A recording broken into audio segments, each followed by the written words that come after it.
Tonight, the world's most exciting combat sport, Bare Knuckle Fighting Championship is live. From Birmingham in the United Kingdom, Titans are ready to toe the line and prove their worth. Like James Lights Out Lilly, who returns to BKFC with his sights set on dominance. Marley Churcher, a warrior whose grit matches his skill. And Toby Benden, a fighter's fighter, bred for battle.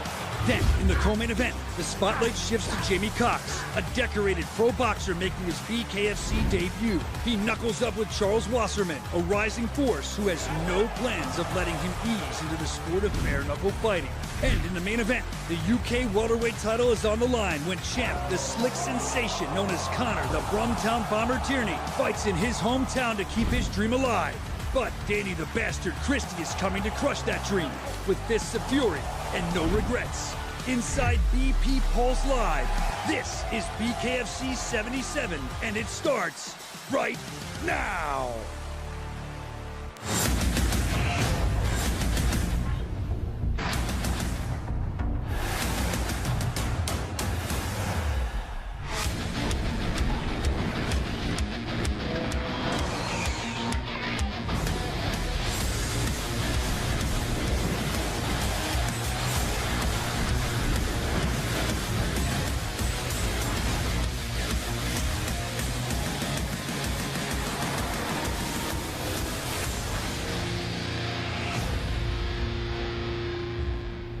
Tonight's Bare Knuckle Fighting Championship, presented by Bucked Up Energy Drink, is back in England.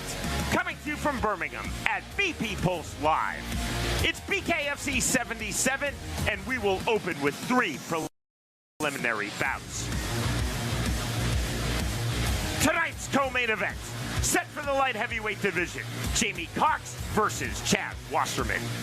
And our main event, for the BKFC UK welterweight title, the champion Connor Tierney versus Danny Christie. Hey everyone, with Chris Lights Out Lytle, I'm Sean Wheelock. Many of you are, of course, watching us live on the BKFC app. Chris, it is truly the best value in all of combat sports. Without a doubt, Sean, we have so many great fights that are put on. You also have a lot of background information on the fighters. You even get the Brian Sosa show, which I know a lot of people don't care about, but I do. Brian's my boy, puts on great stuff, great coming out things that people don't know about. It's going to be a great thing for all you guys. $7.99, you have to get it. If not, I question your intelligence, Sean. Available right now on the BKFC app, our main event from last Saturday's BKFC 76 in Fort Worth, Texas. The fight for the BKFC interim 155-pound title, the American Tony Soto versus the Englishman Ben Bonner. And Sean, this fight did not disappoint. Amazing back and forth action the entire time. Nothing less than you expect from a Tony Soto fight. It's always a rocky fight. He comes in, push on the pressure. Look at that beautiful left hook by Bonner. Bam, right on the chin. But what happens when Tony Soto gets knocked down? He gets up and he keeps coming the entire time. He puts on pressure, he wears you down, he tries and tires you out, and that makes him very dangerous because he really comes on as the last few rounds go, pushing the pace. Did a great job of trying to wear down his opponent. You can see has a little bit of bad luck in this situation. He's coming forward, gets hit. He says in the back of the head, a lot of people agreed. Didn't matter though, it was called a knockdown, and unfortunately for him, that was just too much to overcome. Applying pressure the entire time. He won the last few rounds, but if you get knocked down twice, the decision goes to Ben Bonner. He looked phenomenal for taking that fight on 8 days notice. Great job. Tonight's main event from here in the West Midlands, Chris, the fight for the BKFC UK 165-pound title, the champion Connor Tierney versus Danny Christie. What a fight. Going to be a great one tonight. And the good thing about this, whoever wins this fight, Sean, they're putting themselves in the position to fight for the BKFC title. We've had 2 guys from England already get that title. Let's see if these guys can be the 3rd. Chris, you have tonight's fight odds. They are presented by BetBKFC.com. There is a lot of money to be made here tonight, Sean. I'm really liking everything I'm seeing. I'm going to go with an underdog once again. I'm going to go with Jimmy Warhead. He fought in UFC right about the time I did. You have to like that at plus 102. Blackout Coffee presents the unified rules of bare knuckle fighting, which are being administered this evening by the ISKA. Punching in the active clinch is allowed. All kicks, knees, and elbows are illegal, as are all takedowns and submissions. We open tonight with a bout in the heavyweight division. Ginge from Shard End versus Rafal Witkowski. Our tale of the tape is presented by Bucked Up Energy Drink. And you can see Sean Witkowski with a slight 1-inch height advantage as well as a 3-inch reach advantage. I'm not sure if that's enough to make a difference in this fight. We will find out.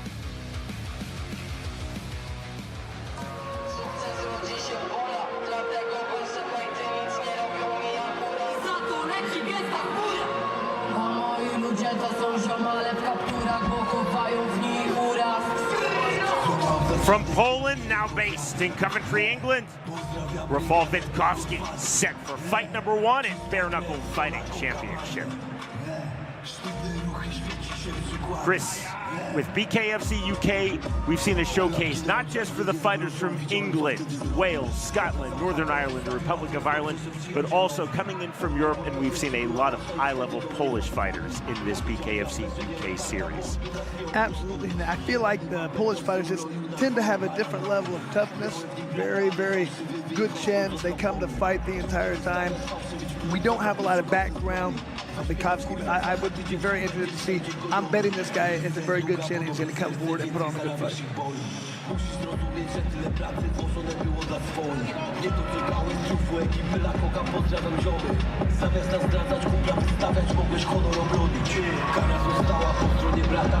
Outstanding atmosphere here in Birmingham, England at BP Pulse Live. To the ring comes Rafal Witkowski.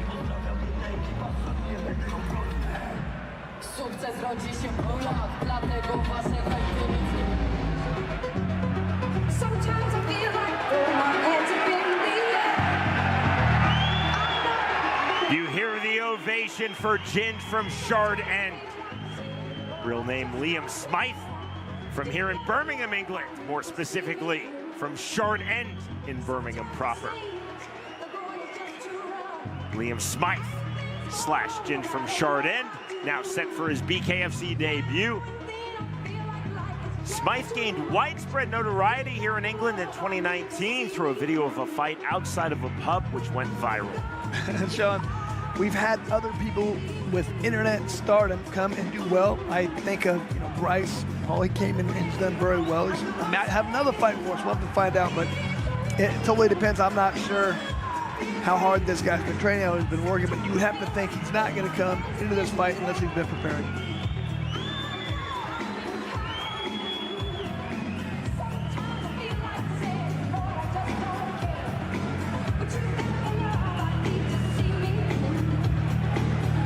Two very powerful, hard-hitting heavyweights to open this stacked BKFC 77 card, which contains 13 total bouts.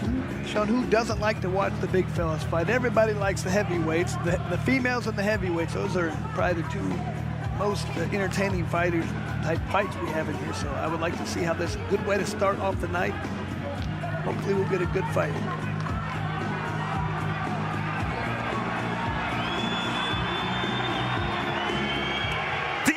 Started. We send it into the ring with Jeff Houston.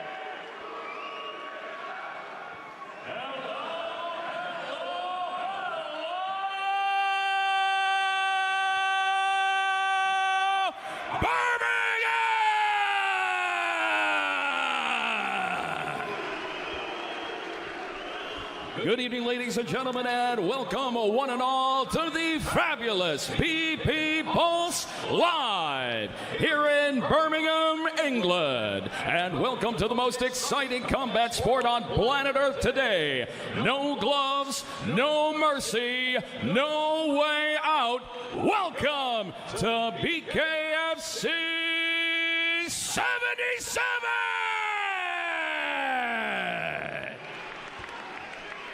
We are set for our opening fight of the night, scheduled for 5 2-minute rounds in the heavyweight division. Presented to you by Bucked Up Energy Drink. Get bucked up. Introducing to you first, fighting out of the red corner. Tonight he wears red and white. He stands 6 feet 3 inches tall. His official weight, 259.4 pounds. Tonight he makes his BKFC debut.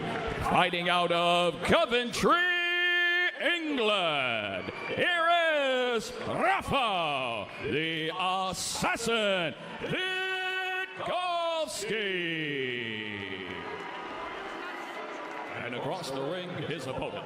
Fighting out of the blue corner. Tonight he wears black and orange trimmed in silver. He stands 6 feet 2 inches tall. His official weight, 234.6 pounds. Tonight he also makes his BKFC debut. Fighting out of Shard in Birmingham, England. Here is the Ginge from Chardin.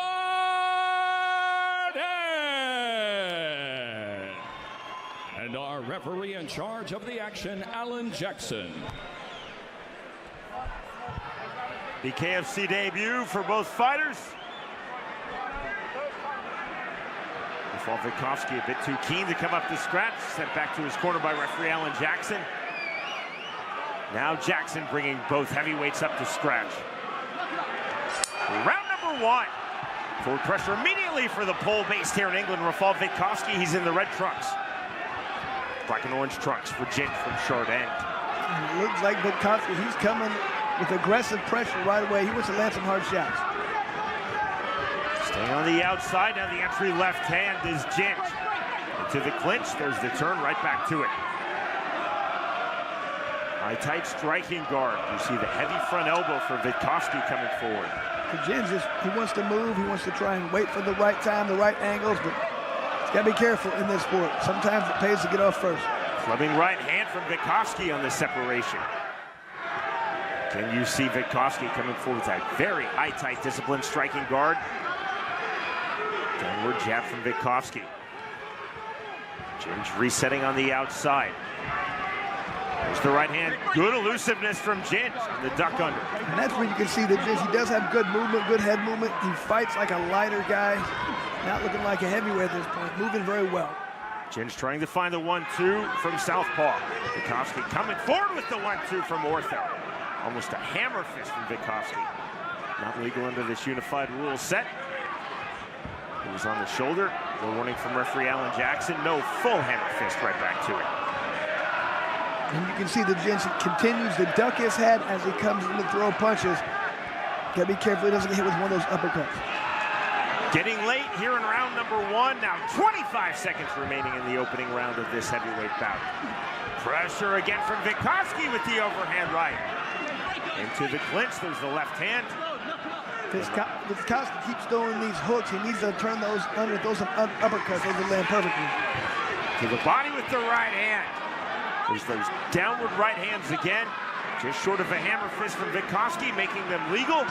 The bell's at it. Round number 1. The problem with those punches, Sean, is they're not going to do much damage. You have to land clean shots. Uppercuts would be better. He wants to hit his opponent so hard. He's throwing these punches that are landing maybe the back of the shoulder. They're not going to land the target. They're going to do much damage. If he can step back a little bit, create a little bit of space, throw the uppercut, I think he'd have great success.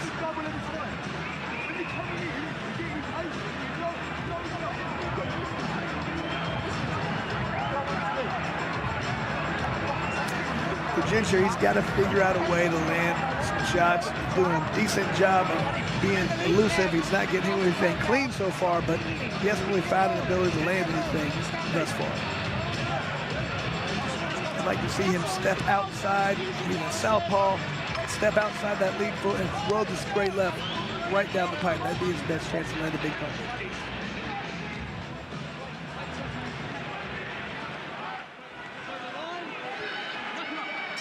Call him knuckle up from referee Alan Jackson, round number 2. And as he did to start round number 1, immediate forward pressure off from scratch for Witkowski. Because it appears at this point he has really no respect for his opponent's power. He's not afraid of getting hit at all. He's coming straight forward with hard shots. Ginge now forward into the clinch. No punches, inactive. Right back to it from Jackson. Right back to it on the straight line forward from Witkowski. On the underhook, Witkowski trying to work the half-tie plum. I do feel like Witkowski doing a good job of kind of pushing his opponent around, wearing him down a little bit. Left hand not there from Ginge. Tried to time it from southpaw, throwing that naked 2. Jab forward from Witkowski, right hand into the clinch. Short left hand from Ginge. 65 seconds remaining, round 2. Left hand. That's the soft warning given to Ginge from Chardin by referee Alan Jackson. The punch on the turn. Undaunted comes Rafal Witkowski. Witkowski with just that non-stop pressure coming forward this time. Good uppercut right there by the Ginge. Ginge staying on the outside, duck under on the overhand left, not there. Ginge's best thing he's doing, he's stepping outside that lead foot, ducking his head, making it very difficult to land that uppercut. Witkowski to the mid-range off of the jab. 30 seconds remaining in the second round. Overhand left again thrown from Ginge, not fully landing.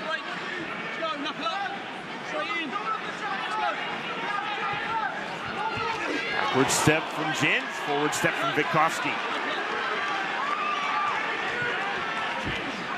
Clean left hand from Ginge, that was effective. He's landing, he doesn't seem to be able to hurt his opponent much, but he's landing more punches than his opponent. On the underhook, the bell, we're through 2 rounds. Slight cut on the left eye of Witkowski.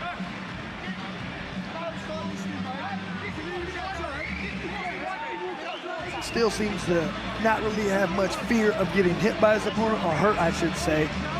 Really needs to really tighten up on his punches he's throwing. He's throwing a lot of overhand rights that are going over the top of his opponent. The Ginge continues to duck that head to the right. I'd like to see a lead left uppercut, or even just a step back uppercut thrown by Witkowski. I think that would land beautifully. Got to get in the mindset of hitting what's available, taking what he's given. There's the Ginge continues to step to his right, throws that left, and gets out of the way. Witkowski's got to adjust.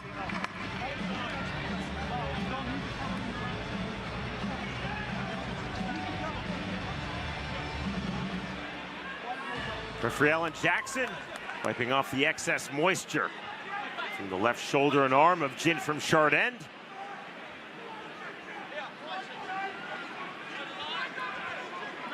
Round number 3. There's the step in left from Ginge, then the left hand again on the turn. Does a great job of stepping in and getting outside his opponent. He can't get clean shots. To the clinch comes Witkowski. See that swelling under Witkowski's left eye. He just continues to keep coming forward, throwing that right hand. He's not throwing enough left hooks or uppercuts. There's the short right hand. Trying to work to the half-tie plum goes Rafal Witkowski. Could not find it. Ginge staying elusive on the outside. Just an open-handed push away from Witkowski. Somewhere between a face wash and a slap, Chris. There's a clean right hand from Witkowski.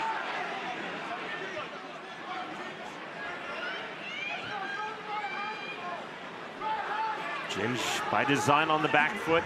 Witkowski by design on the front foot. Again into the clinch.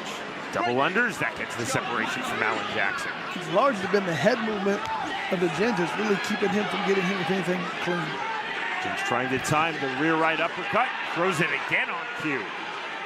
50 seconds remaining, round 3. There's that step in left hand, Chris. The Ginge from Chardin is starting to land consistently. And the left hand. I think the Ginge's biggest problem thus far has been his hair, really getting in his way. Maybe I don't want to cut that off for the next fight. It's not an accident why you see many fighters with very short hair or shaved heads. Such as yourself, Chris. Hey, remember Chemo in one of the first UFCs? He was getting his hair pulled the entire time. Next fight, bald. On the left hand, right hand. To the clinch, table grip from Rafal Witkowski. There's the 10-second clap. Late here in round number 3. Witkowski once more to the inside. There's the left hand, right uppercut from Ginge. Another right uppercut just before the bell that ends the 3rd round. And Witkowski just too wide so far, throwing wide shots, looping over the top. Sometimes that's straight right, but the Ginge is ducking his head down to the right and coming around every time, taking his opponent's back, sometimes earning the break from the referee, landing a couple of shots off the inside. You'd have to think that Witkowski's corner is going to say you have to start stepping to your left. That's going to stop your opponent because he keeps going with his right, your left, lands some shots as he tries to move in. Lands some uppercuts, back away a little bit, land that right hand. or lead left uppercut. Any of those will be successful. He hasn't thrown one yet.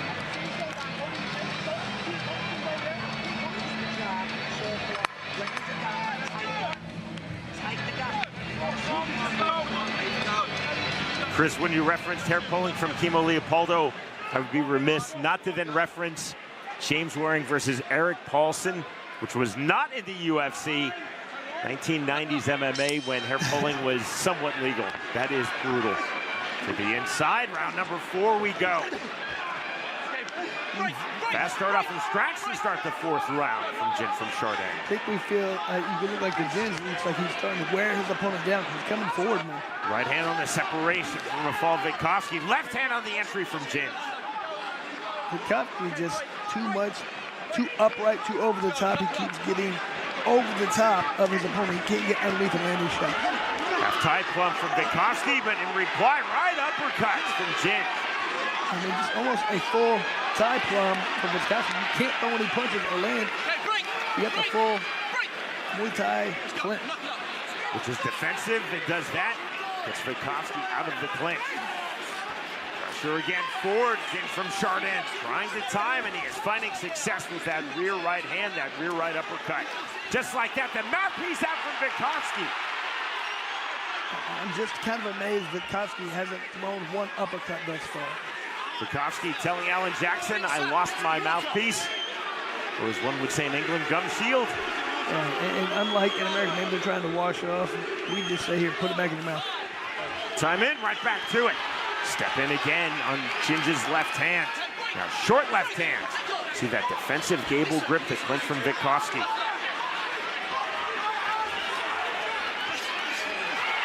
Right uppercut, straight left hand. Push away from Witkowski. Entry again. Ginge from Chardin, Chris, has really turned up the temperature here in round number 4. You can tell Witkowski has slowed down just enough where he can see every punch coming, so he feels very confident coming in. He can land a lot of hard shots and not get hit back. Right hand, left hand. This is ruled as a knockdown by referee Alan Jackson. Here comes the count. He's not getting up. He wants no more. He's getting hit with too many uppercuts. The count of 10 and victory in his BKFC debut for Liam Smythe, also known as Ginge from Chardin. And Smythe did a lot of good things in that fight. He avoided all the powerful shots from his opponent, landed to go wore his opponent down, was very smart, very tactical in this victory. I feel like that was the difference in the fight, was the uppercuts. He was able to create space on the inside, which Witkowski never was able to figure out exactly how to transition into the bare knuckle style. Watch some little short right hands, wait for those opportunities. There's the uppercut. A couple body shots, he just waits for openings. And when your opponent's wide elbow, they're sticking out. As you can see, the chin is wide open for the uppercut, and that's what happens early and often in this fight. Alan Jackson ruling that the bottom rope prevented Witkowski from going to the canvas, saying that that was a knockdown, starting his count, the count to 10. No willingness from Witkowski to continue. And that is a strong performance for Ginge from Chardin in his BKFC debut. Witkowski, heavy pressure off of scratch rounds 1, 2, and 3. And Ginge from Chardin really turning up the pressure noticeably for the 4th round finish. Our strike stats presented by Bucked Up Energy Drink. Just a lot more being thrown, 20 punches more thrown for the Ginge, and a lot more landed.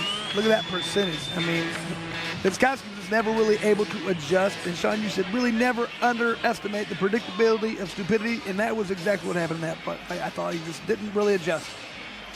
We go to Jeff Houston.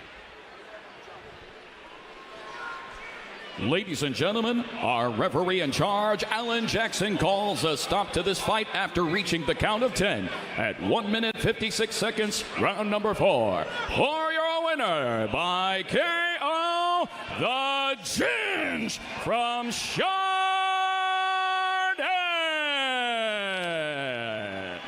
I didn't know if the guy was going to be able to lift him up the coach, but great job for the Ginge. Showed a lot of high fight IQ and was very smart, very tactical in this victory. Let the celebration begin for Ginge from Chardin here in his home city, Birmingham, England. Strong start for the pole, now based in Coventry, England, Rafal Witkowski. Ginge from Chardin showed patience, started to find his timing with his step-in left hand, really found his timing with the rear right uppercut, used that effectively in this closing sequence. Ruled as a knockdown by referee Alan Jackson. The count of 10, and that is the fight. The winner by way of fourth round knockout, Ginge from Chardin defeats Rafal Witkowski. July 12th, Bare Knuckle Fighting Championship returns with another explosive night of action. In the main event, the unbeaten knockout artist Leonardo Perdomo goes toe-to-toe with the former champ Arnold Adams in a heavyweight clash. In the co-main event, an interim flyweight world champion will be crowned as fan favorite G the Cutman Perez battles the undefeated legend Andrew Strode. Watch all the savage action live on the BKFC app. Download it at bkfc.com. That's bkfc.com. Friday, July 25th, Bare Knuckle Fighting Championship comes back home to Philly with a wild night of bare knuckle brawls, passionate fans, and non-stop action. In the main event, combat sports vet Dustin the Disciple Peg fights the undefeated Ryan Peterson. The co-main event, straight savage female fisticuffs. Rosa Venom Rodriguez takes on Gabrielle Roman. Plus, don't miss the return of South Philly's favorite son, Johnny Cannoli. Watch it live on the BKFC app. Download it at bkfc.com. That's bkfc.com.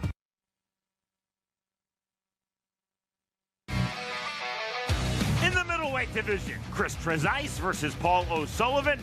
Our tale of the tape is presented by OnlyFans. You can see Trezise with a slight 3-inch height advantage as well as a half-inch reach advantage. Not very much for this weight class, very similar for this tale of the tape.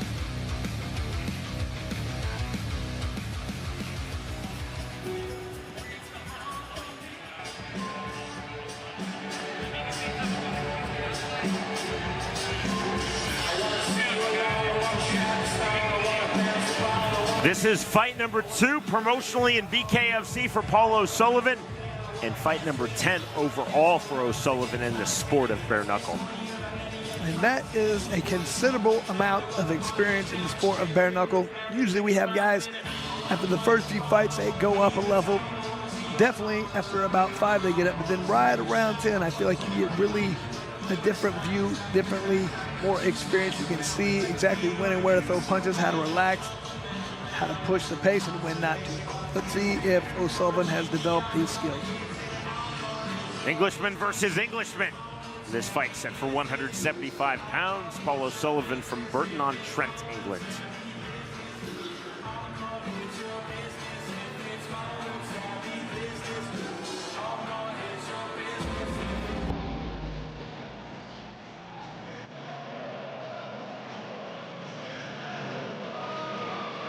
From here in Birmingham, England, Chris Trezise, now set for his BKFC debut. Trezise has had 7 total bare knuckle bouts. Sean, I'm really liking the walkout song for Trezise. Tropic Thunder, come on. Gotta like that show.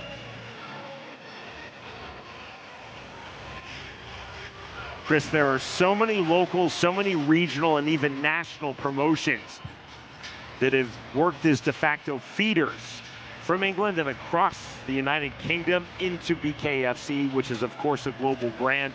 But we're seeing that development right now. I think it's outpacing what we're seeing on that local and regional level in the United States. You have to understand, Sean, my first fight, bare knuckle style, was in England. It was here in England before it was the United States. So I understand that there's more organizations and you're getting a lot more people who have experience in different promotions. A lot of times in the United States, it's just BKFC. That's not the case globally.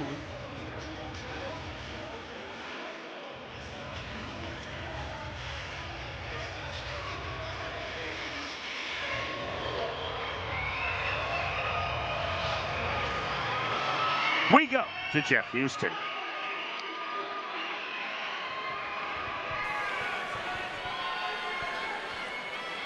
Fight fans of Birmingham, we are set for the next fight of the night, scheduled for 5 2-minute rounds in the middleweight division, presented to you by OnlyFans. Introducing to you first, fighting out of the red corner, tonight he wears gray. He stands 5 feet 10 inches tall. His official weight, 174.4 pounds. Tonight he steps into the squared circle, ready for bare knuckle fight number 3. Fighting out of Burton-on-Trent, England, here is Paul, the one-man army O'Sullivan. And across the ring, his opponent, fighting out of the blue corner. Tonight he wears black. He stands 6 feet 1 inch tall. His official weight, 175.6 pounds. Tonight he steps into the ring, ready for bare knuckle fight number 8. Fighting out of Birmingham, England, here is Chris Trezise.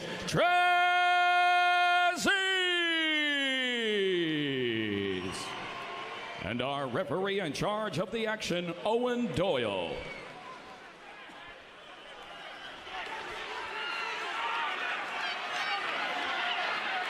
The fighters towing the line, brought up to scratch by referee Owen Doyle. Round number 1. Black trunks for Chris Trezise, gray trunks for Paul O'Sullivan. Big right hands from both fighters to the inside and landing with the right uppercut from the half-tie plum, Chris Trezise. Very good from that half-tie plum, land some good hard right hands. Step in left hand, big right hand again. Both guys landing good. O'Sullivan coming forward. Already slight swelling under the left eye, Paul O'Sullivan. O'Sullivan resetting on the outside, left hand, big left hand on the overhand from O'Sullivan. You can see O'Sullivan throwing these looping shots. Trezise throwing more crisp, clean punches. These are two very fast 175-pounders. Fast jab on cue for O'Sullivan. Right hook. Trezise landing that flush. Trezise just seemed a little bit more crisp and accurate with his punches thus far. Higher, tighter striking guard for Trezise. Swing and a miss with the left hook. Overhand left entry for O'Sullivan, not there. Definitely blocked by Trezise. Trezise coming forward. Heavy pressure to the mid-range on the right hand. Big shots, right uppercut. 50 seconds remaining, round 1. Very fast with the uppercut from Trezise. Landing them nice and clean. Naked 2 entry from Trezise. The idea was there, did not land. Good pull from Paul O'Sullivan. Overhand right from O'Sullivan, did not land. O'Sullivan has to be careful the way he's coming in. If he gets caught with one of those uppercuts, it's going to do a lot of damage. Quick separation from Owen Doyle, right back to it. Duck under on the right hook. Trezise in and out, working off of the jab from that high, tight striking guard. Again, there's the one, the jab from Chris Trezise. Stiff jab, double jab, Paul O'Sullivan. Strong entry. Wider stance now from O'Sullivan, sitting back on the right hand. Swinging a miss with the right hand from Trezise. I'd like to see O'Sullivan push off of that back foot, come in with a couple hard jabs. Next up, round 2. That'd be his best bet, to push his opponent back, step in with a hard left jab, double it up, and then come with your right hand real clean. And here's the beginning, these guys just going at it. Both guys took a lot of damage in that fight, Sean. In that first round, they went at it, they landed a lot of hard punches on each other.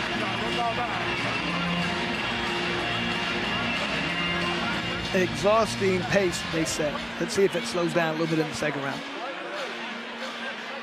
A lot of times early you want to jump all over your opponent and try and get a quick stoppage. And then when that doesn't work, you say, oh God, I better slow down because I'm going to run out of gas if I don't really squash it.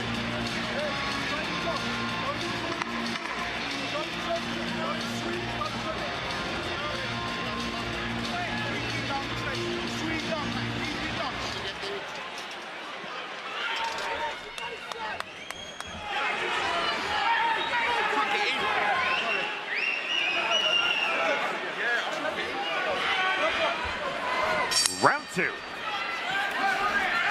Overhand right from O'Sullivan. The right hand to reply from Trezise. Right hand again from Chris Trezise. Switch of stances from O'Sullivan. Resetting ortho. And O'Sullivan needs to get off first, push off that back foot, good inside. He can't wait. He's right at the end of his opponent's punches. O'Sullivan trying to time that big overhand right. There's the right hand counter on the left. Again, you see the hand speed from both men. Yeah, seems very fast. Pretty accurate, too, for this weight class. Right hand, short right hand, and that drops Paul O'Sullivan. Those uppercuts I was speaking about earlier, he's ducking his head. Is O'Sullivan, when he gets in that crouch position, can't see the punches coming well. Mandatory 8 count given to Paul O'Sullivan by referee Owen Doyle. Doyle's assessment, right back to it. Smear of blood on the forehead of O'Sullivan. Standing with the rear right uppercut, Trezise coming forward. Now to the jab. There's that overhand right from O'Sullivan on the jab. I mean, Trezise is doing a great job of countering. Every time O'Sullivan throws a punch, 2 punches are coming right back at him. Hook jab, double hook, overhand right, counter right hand. Holding center circle now, Trezise. O'Sullivan, when he throws that overhand right, he needs to follow it up with a left hook immediately because he throws that punch and admired it. Look what I just did. His opponent fires back 2 counters and hurts him. O'Sullivan is sitting on that right uppercut. Overhand right, just off the mark. Overhand right back, just off the mark from O'Sullivan. It's like O'Sullivan must have landed a good punch because Trezise is cut. Trezise swinging big. Good elusive step back from Paul O'Sullivan. Late here in round number 2. Hook jab again from Trezise. Straight right hand on the entry after the jab. Now to the half-tie plug. We're through 2 rounds. Very big round for Trezise. Landed a good knockdown punch. Seemed like he was in pretty much control of that fight. Does have a slight cut on the left side of his nose. And here's those uppercuts we talked about earlier. Really just not seeing where they were coming from. Trezise did a great job of grabbing his opponent's head. See the right hand thrown. Once again, I feel like O'Sullivan, you can't come with these big overhand rights and just let that go. Trezise is good enough to see those come and block him, and he's firing back his own punch. If you come with that overhand right, follow that with a left hook, much better chance of landing that second punch. Confirmation that we are set for round number 3.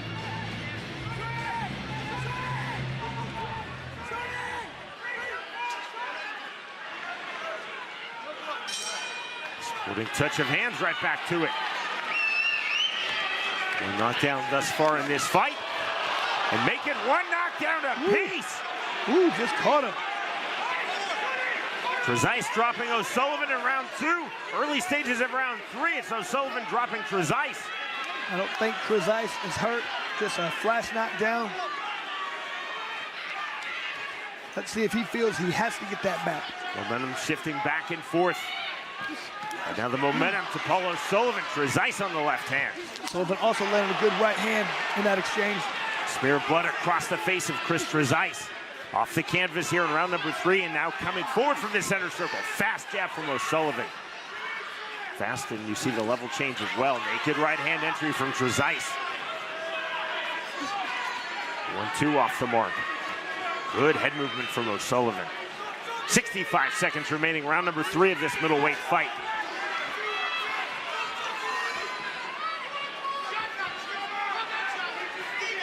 Level changes now from Trezise. Subtle pressure. Hook jab not through from O'Sullivan, right hand. 45 seconds remaining, round 3. Mouthpiece out, spotted by referee Owen Doyle. Mouthpiece right back in. We don't believe in germs here, Sean. We do it the MMA way on mouthpieces, not the boxing way. Mouthpiece right back in, no histrionics, no pouring of the water. Rear right uppercut, that was clever in the left hand. That's ruled a slip, a push immediately by referee Owen Doyle as Trezise fell into the ring ropes. Overhand right. Again, that overhand right, not really landing flush yet. If it does, it could be a lot of problems for Trezise. Trezise dropping Paul O'Sullivan in round number 2. Early stages of round number 3, Paul O'Sullivan dropping Trezise. One knockdown apiece. Next stop, round 4. And for a second there, you really felt like both guys getting up off the canvas understood the other person's power, and they can get knocked down. So it kind of made them really think twice. But then, as it kept going, just a counter left hand. Didn't do much, but it did enough to get that knockdown. But now you know each guy knows they can get knocked down. You have to be very careful. You can't get hit clean with anything, or you might go down in this fight.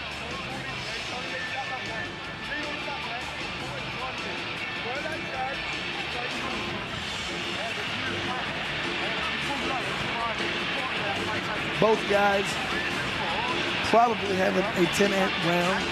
All depends on so far who won that first round, who has the lead at this point.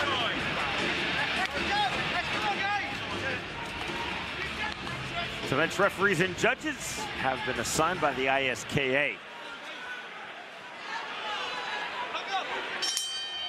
Round 4. Fast jab immediately from O'Sullivan.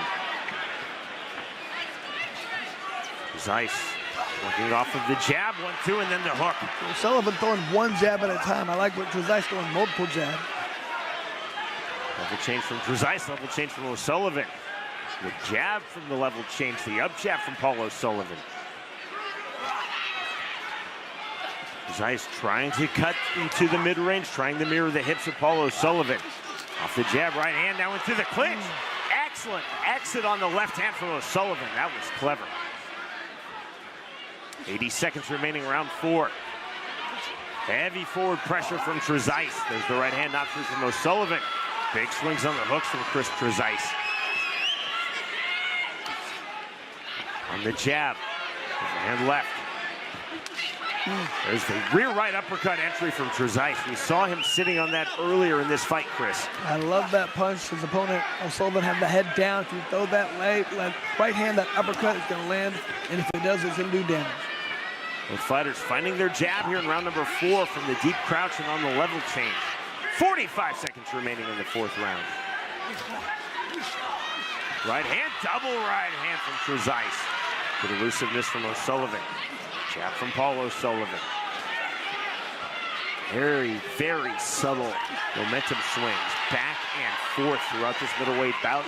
Thus far in this bout with 25 seconds remaining, round 4. There's the right hand, trying to fully seize the momentum here. Closing stages of round number 4 is Chris Trezise. Right hand, left hand, double jab right back from O'Sullivan.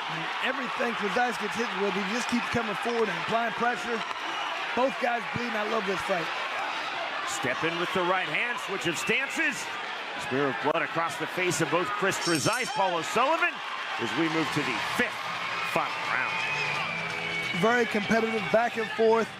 Sean, if I'm in the corner of either one of these fighters, I'm saying you have to win this round.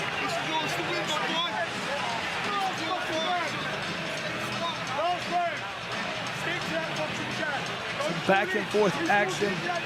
Trezise usually in this round a little bit more active, but he's just throwing anything he can. Anything. You can see some hard punches being landed by each fighter.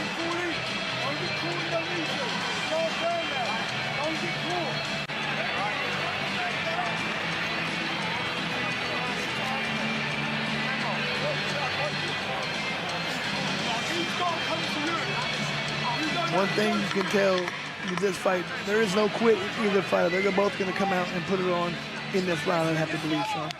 See that cut? Left side. Chris Trezise's nose. Trezise playing to this crowd here at BP Pulse Live. He is in his home city, Birmingham, England. Facing Paul O'Sullivan from Burton upon Trent, England. Round number 5 underway. O'Sullivan on the right hand. There's the right uppercut, right hand, big swings. O'Sullivan now bleeding, cut above the bridge of his nose. There's the left hook getting through from O'Sullivan. Counter right hand in the left from Trezise. And that's been the best thing Trezise has done the entire night, is counter so beautiful. Every time O'Sullivan throws a punch, 2 are coming right back at him. Overhand right, not there. Right hand right back from Trezise, not there. There's the step-in jab. You can see Trezise landing 22 more headshots in this fight. Trezise was reaching for the half-tie plum, could not find it. 1:15 remaining in this middleweight bout. Switch of stances, right back to ortho from southpaw momentarily for Trezise. O'Sullivan taking that right hand as he stepped outside. There's the up jab from Paul O'Sullivan. Right hand, right hook in reply from Trezise. Good accuracy from Trezise. Not going really hard, just trying to land.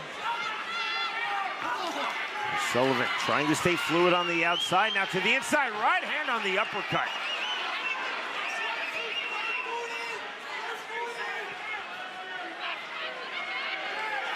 Bouncing the step of Trezise from the center circle. Step in jab from Paul O'Sullivan. Right hand from Paul O'Sullivan. Jab again, overhand left.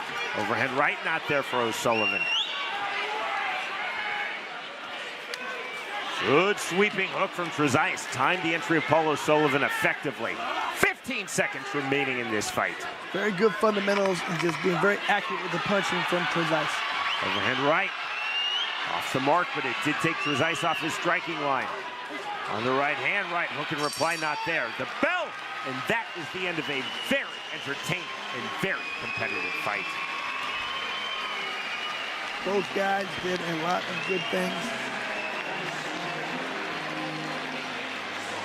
Felt like Trezise was a little bit more accurate with his punching, countered very well.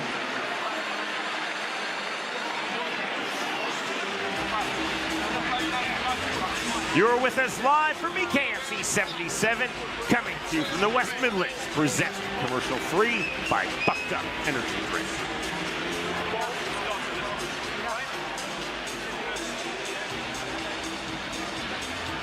Round number 2, Chris Trezise knocking down Paul O'Sullivan. Round number 3, Paul O'Sullivan knocking down Chris Trezise.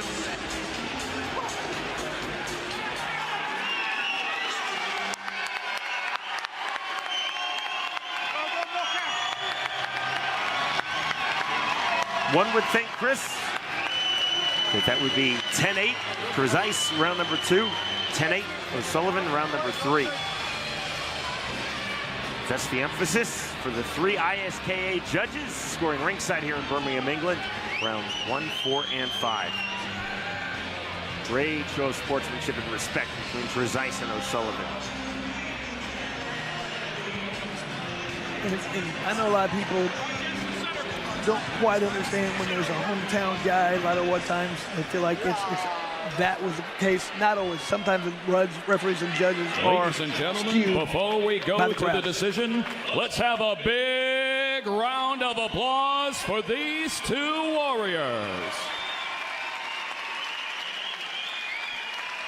After a hard-fought 5 rounds, our judges at ringside scored the fight 48-45, 47-46, and 48-45 to the winner by unanimous decision. Chris Trezise!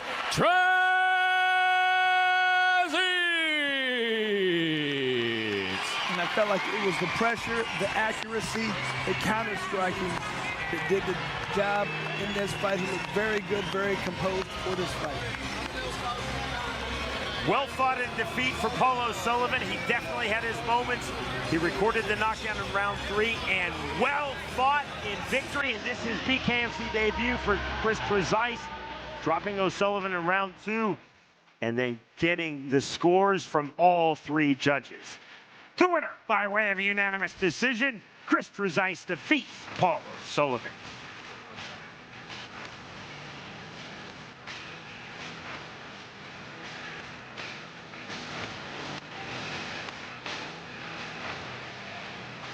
BKFC 77, coming to you live from Birmingham, England, is presented by Bucked Up Energy Drink, OnlyFans, Russia, and by Forged Irish Stout.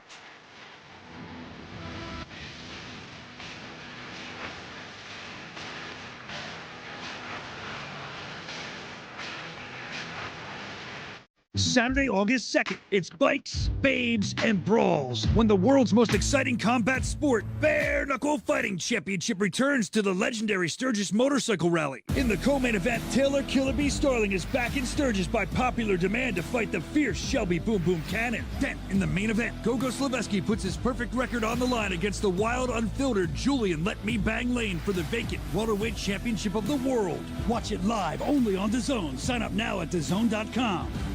All the way live from Satellite 5 Pure Chaos today.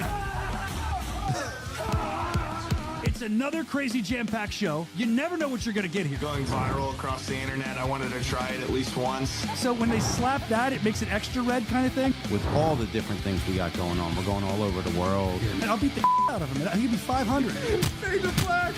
We're here to break news, and I'll break necks if I have to.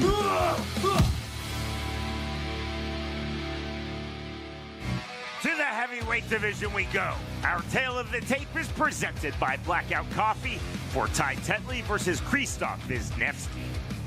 And you can see Wisniewski with a 3-inch height advantage, but that's an exact same reach. Sometimes I even feel like it's an advantage for the shorter guy to land those overhand rights and lefts.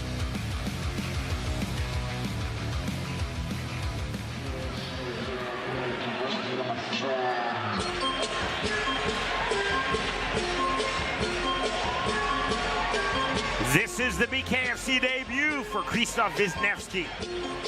From Poland, now based here in England in the city of Coventry. Wisniewski enters 1-0 in his bare knuckle career, 2-0 in his pro MMA career.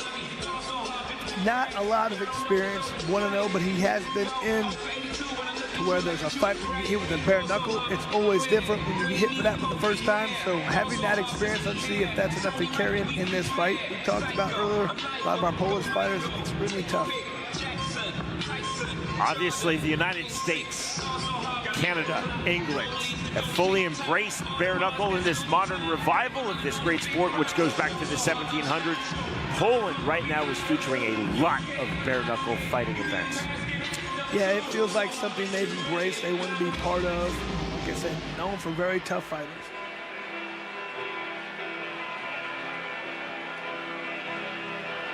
From Nottingham, England, Ty Tetley, now set for his bare knuckle fighting championship debut.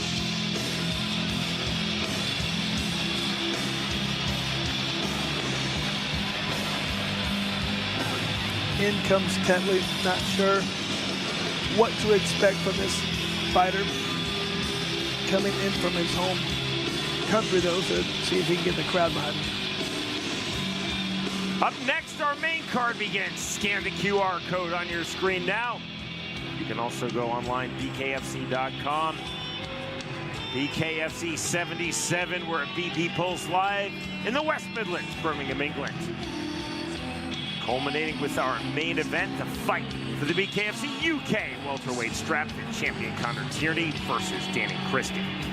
This is our third and final prelim. After this bout, our free view will conclude and our main card begins. But to the business in hand now, two hard-hitting heavyweights, the Englishman Ty Tetley versus the Pole Krzysztof Wisniewski.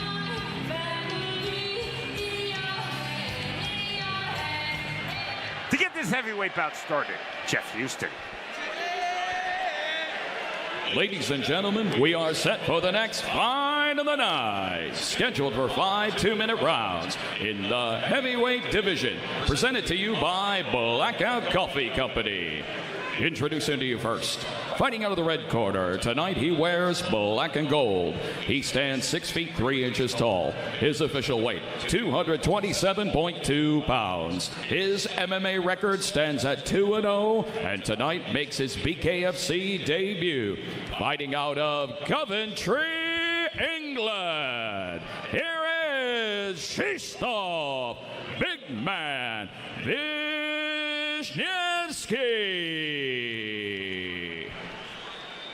And across the ring, his opponent, fighting out of the blue corner. Tonight he wears black and orange. He stands an even 6 feet tall. His official weight, 257.6 pounds. Tonight he makes his BKFC debut. Fighting out of Nottingham, England. Here is Ty Tetley. And our referee in charge of the action, Stefan Joachim.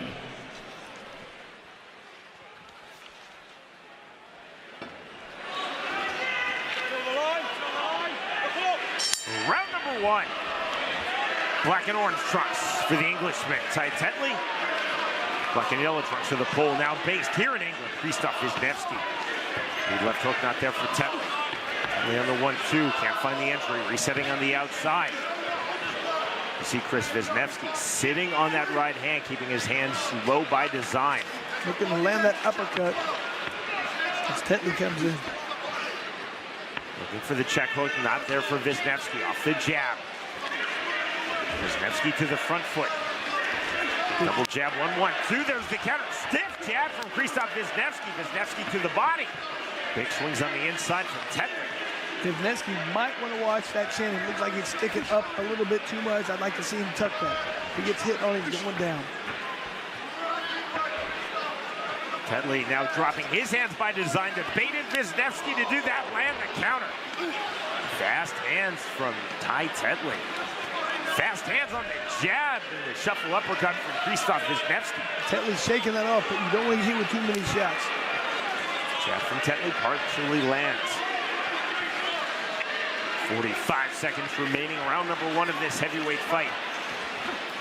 To the body, good body work, left hand, and that drops Krzysztof Wisniewski. That chin was wide open, sticking up. You cannot stand there with that chin up. There's the mandatory 8 count given to Wisniewski by referee Stefan Joachim. Tetley coming for the knockout immediately. Feels like he has him hurt. Right hand, there's the counter on the right hand to the inside. Heavy in the clinch. Driving pressure from the pole, Wisniewski. I don't know if you saw that. Sounds like Wisniewski's looking to throw a good punch, but his right hand got caught in the rope.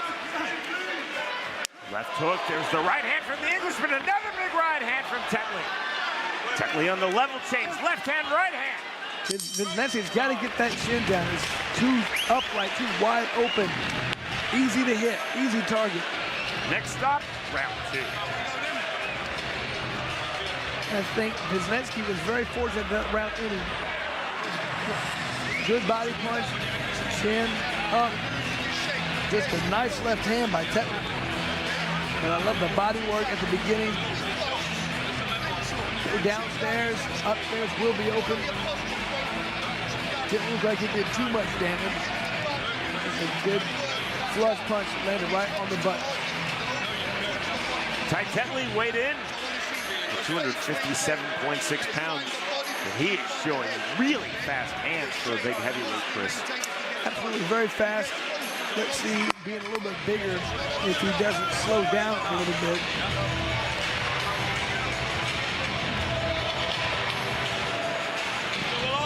That could be a game changer if he slows down enough for Wisniewski to start landing some hard shots.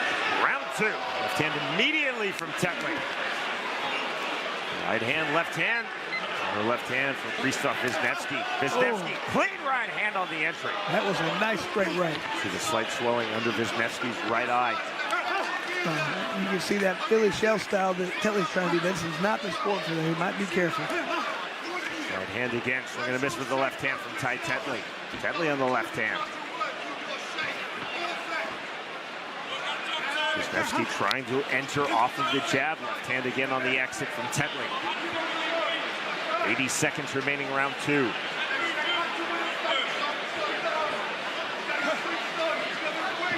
Active lead left hand. Constant jabs. Tetley from ortho, swing and a miss. That would be ruled a slip, I believe, by Stefan Joachim, and it is. Just right off balance, trying to throw too much into that right hand. Ooh. There's a big right hand from Tetley, keeping his balance, landing flush. Now the left hand. Stiff jab right back into the left hand, and we're at 1 knockdown apiece. Just looking a little tired at this point is Tetley. Is he getting up?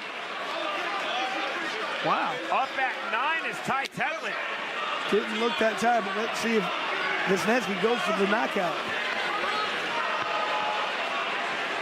1 knockdown apiece. Tetley dropping Wisniewski in round 1 and now make it 2-1 on the knockdown count. in favor of Krzysztof Wisniewski. And it just looks like Tetley's just tired. I don't know if he wants any more of this smoke. 8, No. 9, the shake of the head no from Ty Tetley, the count of 10, and the come from behind win for Krzysztof Wisniewski. Survived that first round, got knocked down, got up off the canvas to win. Love it when that happens, Sean. Man, I mean, I'm not sure exactly what happened to Tetley in this round. He got hit with a couple of shots that didn't look like they were that meaningful. I almost feel like he just got tired after the first round. Who was? You can just see just a jab doing the damage. Might land in the throat. I'm not sure, but just a simple jab. And here's the end of the fight. I mean, that looked like it landed on the shoulder. I think Tetley was just done.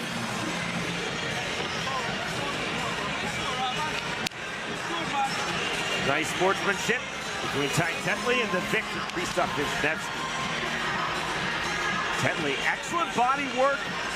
Then to the head, producing the knockdown of Krzysztof Wisniewski in round 1. And then Wisniewski, noticeably, Chris, turning up the pressure in round number 2. 2 knockdowns. Tetley taking the full 10 count from referee Stefan Joachim. You can see Tetley shaking his head no. As Joachim reached the count of 9, the count of 10, that is the fight. Here is Jeff Houston. Ladies and gentlemen, our referee at charge, Stefan Joachim, reaches the count of 10. Stopping this fight at 1 minute 49 seconds, round number 2. For your winner by KO, Krzysztof Big Man Wisniewski. And a good job for Wisniewski by just continuing to endure that first round, keep applying pressure, just continue to fight the entire time until he got the victory. Strong round number 1 for Ty Tetley, and an outstanding round number 2 for Krzysztof Wisniewski. He's now 2-0 in bare knuckle and 1-0 in BKFC. The winner by way of second round KO, Krzysztof Wisniewski defeats Ty Tetley.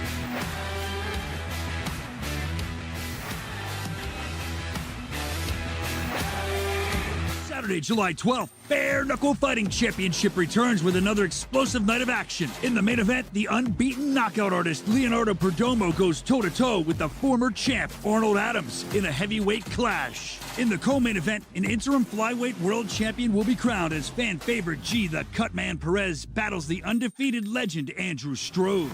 Watch all the savage action live on the BKFC app. Download it at bkfc.com. That's bkfc.com. Friday, July 25th, Bare Knuckle Fighting Championship comes back home to Philly with a wild night of bare knuckle brawls, passionate fans, and non-stop action. In the main event, combat sports vet Dustin the Disciple Peg fights the undefeated Ryan Peterson. The co-main event, straight savage female fisticuffs. Rosa Venom Rodriguez takes on Gabrielle Roman. Plus, don't miss the return of South Philly's favorite son, Johnny Cannoli. Watch it live on the BKFC app. Download it at bkfc.com. That's bkfc.com. Really intriguing bout at 175 pounds. The numbers presented by Bucked Up Energy Drink for George Thorpe versus Matt Bygraves. And Thorpe enjoying a 4-inch height advantage as well as a 4-inch reach advantage. Pretty good reach, 78 for someone of this weight class. Let's see if Thorpe knows how to use it properly.